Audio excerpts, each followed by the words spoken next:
about peak performance? My doctor prescribed. He was right next door to y'all, and I went there and told him that I had enough of this back pain and I wanted surgery. And he says, "Well, no." He says, "I want you to go see this guy, Dr. Barton, and see what he can do." And that's how I ended up over here. What kind of doctor was that? He was a neurologist. Okay. Do you know what you were diagnosed with? I had a herniated disc. In your low back? In my low back, right at the belt line. Mm-hmm. How were your symptoms before you came here? It was constant. It never stopped. It was after I heard it, it wouldn't go away. Nothing I could do, no position I could get in to stop the pain. Do you recall an incident that kind of set this pain, or was it just over time? This last time, it was just lifting logs up in the yard, picking up some limbs and stuff. A tree had fallen down, and and it really was the next day. All of a sudden, I just bent over to pick something up, and my back just kind of hung up in one spot, and I couldn't get up. Are there certain activities that you can do now that you were previously unable to do because of your back pain? Well, I'm back swinging my golf club again. It had limited me to swinging playing golf, so that was, plus able to go to work. You know, we climb a lot. I work in operations, and we climb a lot of ladders and stairways. So it was finally got me to where it wouldn't hurt to climb ladders, and it was real painful to step up. So. And now you're able to do all that? So I'm able to do that, and I feel absolutely no pain. And good. Did you seek any other treatments before you came here?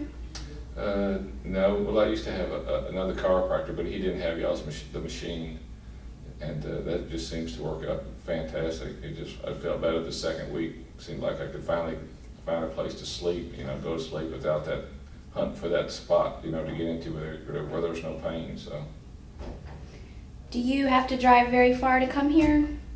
I drive about 25 miles. Okay, and how long have you been in the program here? This is I think it's my 20th treatment, so it's been about 5 weeks. What all has your treatment consisted of here besides the DRX machine? Just the TENS unit on your back and the exercises that seem to really help, and that I'm doing at home. I do it every morning when I wake up, and every night before I go to bed, and it seems to, just what I need to loosen the body up.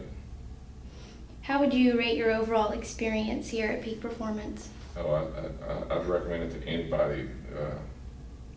Try this before you do surgery, because I was surprised. I'd given up. I said that was it. Oh, fix it. I didn't want no more pain, and they've solved it. There's no pain right now. I can sleep, go to work, no problem. So it's been great. Hello, my name is Dr. Robert Barton. I wanted to say a few words about Mr. Ellender. First of all, thank you very much, Mr. Ellender, for saying those kind words about us. We really appreciate the opportunity to have treated you and to continue to treat you. First of all, Mr. Ellender was referred to us by Dr.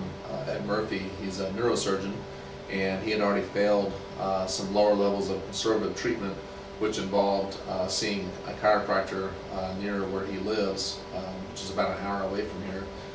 And when he came in, we evaluated Mr. Ellender, and upon looking at his films, determined that he had a disc issue, or a herniated disc. He had pain going into his right leg, and pain levels on his initial paperwork that were in the neighborhood of 8 out of 10.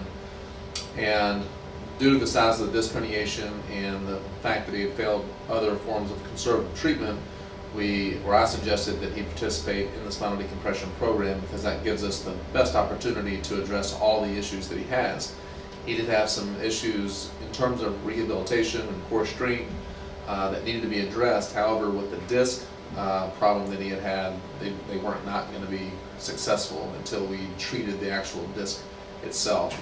He had also already failed other conservative treatment processes, such as injections. They had limited effect, And I think another thing that was significant about his case was the fact that he had had multiple episodes of this back pain over the last few years. And the last episode had occurred about a month to 2 months before he actually made it to Dr. Murphy, and then subsequently made it to our office. So he had a what I call a run-of-the-mill disc herniation, not too large, but definitely large enough to where it could recover on its own. And he has made pretty close to 100% recovery at this point. He's back to golf and back to work and climbing ladders and doing all the different things that he does in normal life. His disc will continue to heal over the next probably 8 to 10 months from this point here, and he will continue to be more resistant to further exacerbation as that time occurs. So again, pleasure to work with Mr. Ellender, and I really appreciate the kind words you said about us, and thank you for the opportunity to help you.